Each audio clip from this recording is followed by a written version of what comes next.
Ambassador Gardner, thank you very much for taking the time to join me on what I'm sure has been a long, tiring and emotional day for you.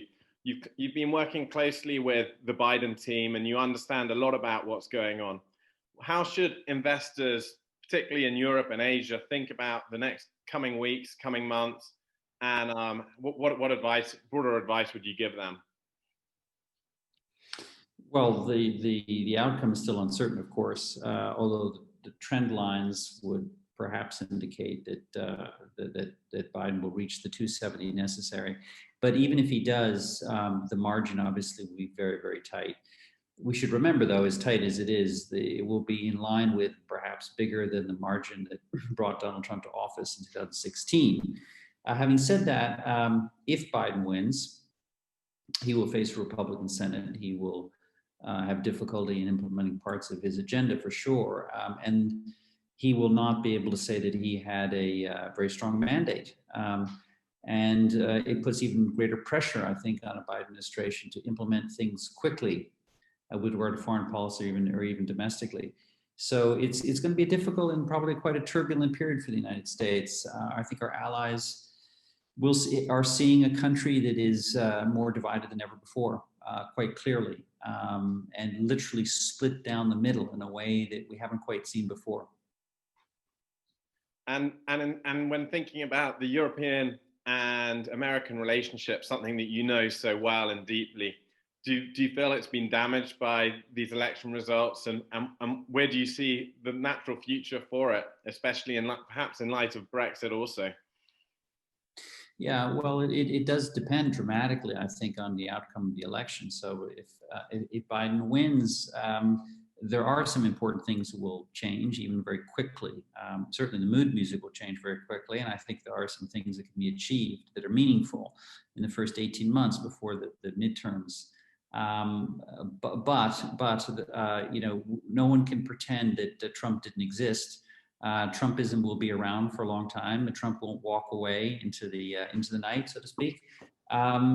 So I think it's going to be a wake-up call, quite frankly, because our European friends will also have to think carefully about what they can do, where they can move, where we can meet together and make progress. Because, and I say that because, you know, I've been involved in some of the working groups of the campaign.